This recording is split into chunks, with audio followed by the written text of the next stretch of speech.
Hard to believe it's Wednesday again, and here we are. Frank Daniels, columnist for the Tennessean. Ted Rayburn, our editorial page editor, here to do our weekly bantering about community issues. Today we're going to talk about Mayor Karl Dean's State of the Metro address that he gave at our brand new $585 million Music City Convention Center, along with, and I think he remembered most of his words, unlike some of his performing accoutrements and accompaniments. And then I think if we have time, we'll get to the wishes of the Nashville Airport to relocate Donelson Pike out from under runways. So, Ted, do you want to get us started with the state of Metro as our esteemed mayor sees it? Yeah, well, I think he's had a little bit of an easier time this year than maybe last year with the budget when he didn't have to include a property tax increase. The budget overall, I think, is $1.8 billion, and even after his announcement at the new Metro at the new convention center on Monday, he's still making some tweaks, more than tweaks, because he's adding money for pay increases. I think on the whole, though, they seem like a pretty good choice to make pay increases. They are police and fire personnel, public safety personnel that we need. That I think, because so many of them are young and haven't had a pay increase in 4 years, it's probably a good idea to do that. It is, especially after last year's budget, which did in fact have that 13% property tax increase, but tremendously increased starting salaries for teachers. Of course, he's come back and not granted or said he's not supporting the full request of the Metro Nashville Public School System, and it reflects, I think, the theme of his talk, of his State of the Metro talk, which is Nashville's prosperous. We're growing fast. We're the fastest growing metro as it relates to job creation. That kind of growth does put pressure on wages, and the city has got to compete in that marketplace. We'll hope that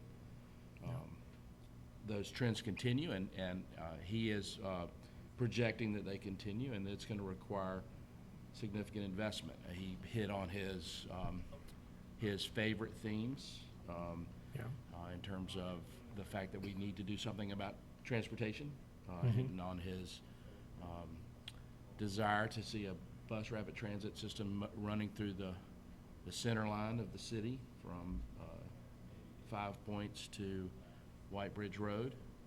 He also hit on a new initiative as it relates to affordable housing, which we know has been a problem in Nashville over the past several years, and is an impediment to job growth here in town. It is both job growth and congestion. If folks have to live far away from the community where the jobs are, that will eventually impact on where jobs are located. So it's the Affordable Housing Initiative, where I think they targeted $50 million to get that started. That reflects that. Yeah, that's an interesting part of it. I mean, we don't have a lot of details yet, obviously, but we have had a story or two in the paper focusing on that part of it, and it is intriguing because for a city like Nashville, which really wants to build its image as a diverse community, but it's been kind of locked into these islands of poor housing, rental, rundown homes, and then there's the really affluent areas with a lot of the amenities. So for them to actively try to mix that up some and move some people into the poorer neighborhoods, but make sure everybody there has better conditions is great. If you recall, last fall we had the head of Habitat for Humanity in for an editorial board meeting, and one of the things I think we were both struck by was that Habitat for Humanity was the largest home builder in 2011 in Davidson County.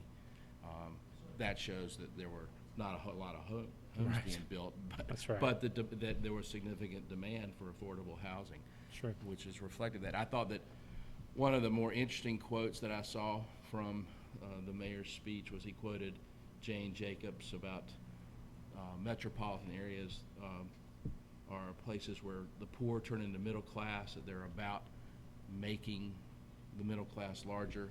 True. It is wonderful to see that commitment from this mayor to Yep. that sort of thinking process, because that prosperity is what we need to have. Yeah.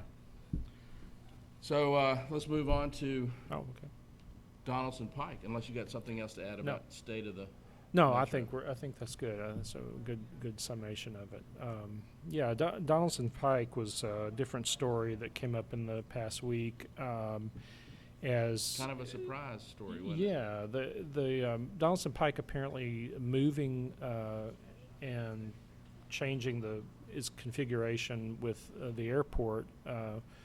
Apparently was way down on a list for changes maybe 15 or 20 years from now, and all of a sudden Tennessee Department of Transportation moved it up, probably because of some gentle suggestions from the airport authority, who are really worried about in the next few years, actually the next 20 years, the fact that their air passenger traffic is going to double.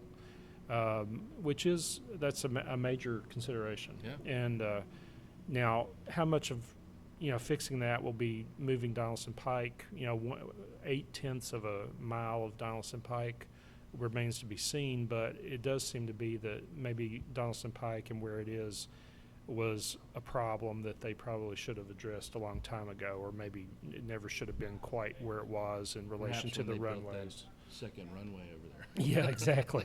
And it goes Across the right road. over. Yeah. So, It's hard for a plane to fly from the terminal over to the runway. yeah. I mean, I think the one thing that I thought was kind of difficult to take, though, was airport authority people saying they characterize Donelson Pike as a cut through, like a shortcut for people. Well, Yeah. it's like a 4 or 5 lane highway most of the way. But it is a cut through from 24 over to 40. I mean, Yeah. it is. Our traffic congestion is so bad that we're choosing all kinds of roundabout ways Yeah, to do a cut through. and who can blame anybody? But it does seem to make sense that they're going to have to enlarge the footprint of the airport with parking, all sorts of facilities, and just better entryways in and out of the area. Yeah. So even though it's $70 million Yeah. for that short a mile of pink, it could actually help development north of I-40 along Donelson Pike. So even if they just do that, it's probably worth it. Well, the consequences of building a much larger convention center keep rolling along, right? Right. That $70 million could point to that. So when we want to be a tourist town, there are going to be some concomitant investments that go along with that. Well, that's what we have for this week on a Wednesday, blathering about community events. I'm Frank, bantering about. and blathering as well. You banter, I blather. Thank you for joining us. We'll see you again next week. I'm Frank Daniels. Ted Rayburn. Take care.